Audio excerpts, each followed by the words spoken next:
جس طرح سے اب جانور کی قربانی ہے، اور قرآن پاک میں تو آتا ہے کہ جس پر اللہ کا نام نہ لیا گیا ہو اسے نہ کھانا، اوپنلی کہا گیا.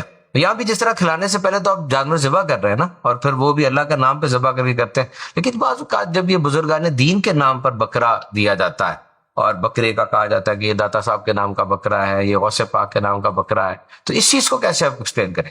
دیکھیں قرآن پاک میں یہ بیان ضرور کیا گیا ہے کہ جس پر اللہ کا نام نہ لیا گیا ہو، اللہ کے علاوہ کسی کا نام لیا گیا ہو. اصل میں یہ والا جو سوال ہے، بعض اوقات اس کو اس طرح پیش کر دیا جاتا ہے کہ جیسے کسی بزرگ کی طرف جانور کی نسبت کی تو وہ شرک میں پڑ گیا. شرک کہتے یہ ہیں اللہ کی ذات و صفات میں اللہ جیسا کسی اور کو جاننا، یہ شرک ہے.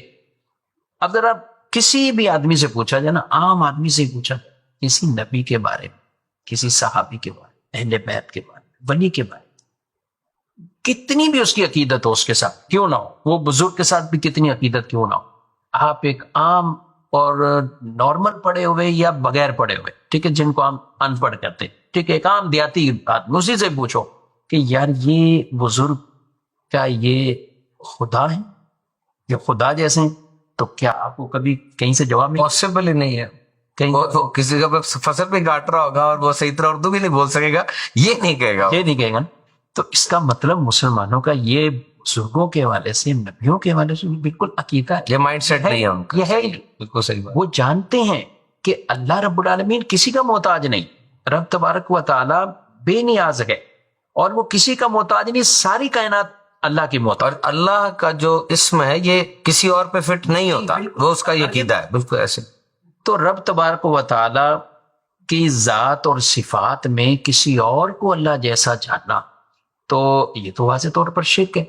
لیکن میں یہ بات عرض کرنا چاہ رہا ہوں کہ یہ کسی مسلمان کا عقیدہ ہی نہیں. سب سمجھتے ہیں اللہ کے پیغمبر، اللہ کے نبی جو دنیا میں آئے وہ اللہ کے خاص بندے ہیں، اللہ کے رسول ہیں، نبی ہیں، اللہ نے انہیں بڑے شرف عطا فرمائے، یعنی ہے بندے، ہے اللہ کے بندے. اللہ نے کسی بھی عورت کو نبی نہیں بنایا. نبی سارے مرد تھے، انسان تھے، بشر تھے، مرد تھے، انسان تھے، بشر تھے. لیکن بشر پھر وہ میرے اور آپ جیسے ہم کہیں کہ مرتبے مقام میں بھی یہی تھے؟ ہرگز نہیں. تو اس لیے جو اللہ نے ان کی فضیلتوں کو رکھا، رب تبارک و تعالیٰ نے انہیں بشر بھی فرما دیا، انسان بھی فرما دیا، انہیں اپنا خاص بندہ بھی فرما دیا. یہ قرآن میں سارے اطلاقات موجود ہیں، لیکن ان کی شانوں کو بھی بیان فرما دیا. حبیب صلی اللہ علیہ وسلم کے بارے میں جگہ بجگہ اللہ رب العالمین نے مختلف شانوں کو بیان فرما دیا. ورفعنا لک ذکرک فرما کر تو خود ہی یہ بشارت دے دی کہ آپ کے ذکر کو بلندی ہم کرنے والے، آپ کا ذکر یہ بلندی رہے.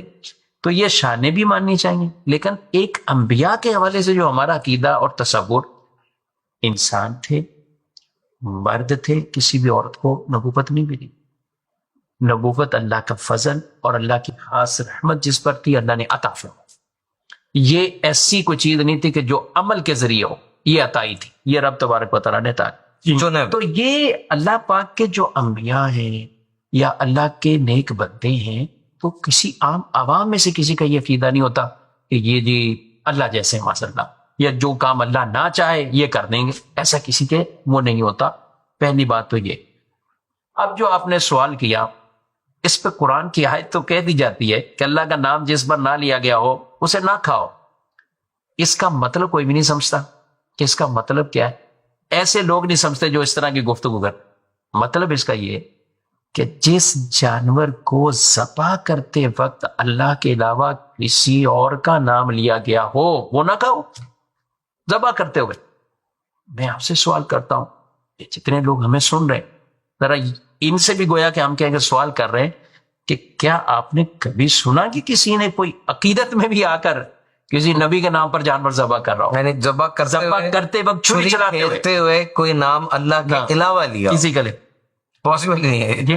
بلکہ یہ جو قربان کرنا ہے نا جانور، یہ شرک کا توڑ ہے. یہ جو قربانیاں بھی ہے نا، یہ شرک کا توڑ ہے. وہ کیسے؟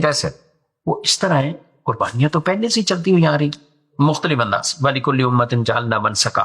اللہ فرماتا ہے کہ ہم نے ہر امت کے لیے قربانی کو رکھا. لِيَذْكُرُوا اسْمَ اللَّهِ عَلَىٰ مَا رَزَقَهُم مِّن بَهِيمَةِ الْأَنْعَامِ. جو ہم نے رزق دیا ان کو جانوروں میں سے، اس پر اللہ کا نام لیں اور انہیں ذبح کریں. یہ قربانیاں یہ پہلے سے چلتی ہوئی آ رہی. حضرت آدم علیہ السلام کے بیٹوں نے قربانیاں دی، پھر آگے یہ سلسلہ ہم حضرت ابراہیم علیہ السلام کی اس ادا کو ادا کرتے ہیں. ہمارے پیارے نبی صلی اللہ علیہ وسلم نے فرمایا سنت ابیکم ابراہیم، تمہارے والد ابراہیم کی یہ سنت ہے.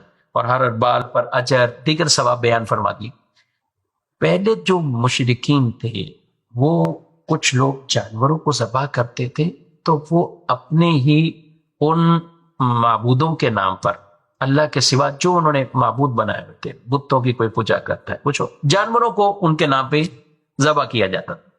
تو اس کا توڑ یہ ہے کہ جانور کو جو ذبح کرنا ہے یہ ایسا عمل ہے کہ اس میں کسی کی شرکت ہے ہی نہیں، یہ اللہ کے نام پہ خالص اللہ کے نام. علماء نے یہاں بھی یہ بھی لکھا ہے کہ درود بھی نہ پڑے اس ٹائم، خالص عمل صرف اللہ رب العالمین، اللہ کا نام ہے. اور ہم قربانی جو کرتے ہیں قرآن پاک میں کیا فرمایا؟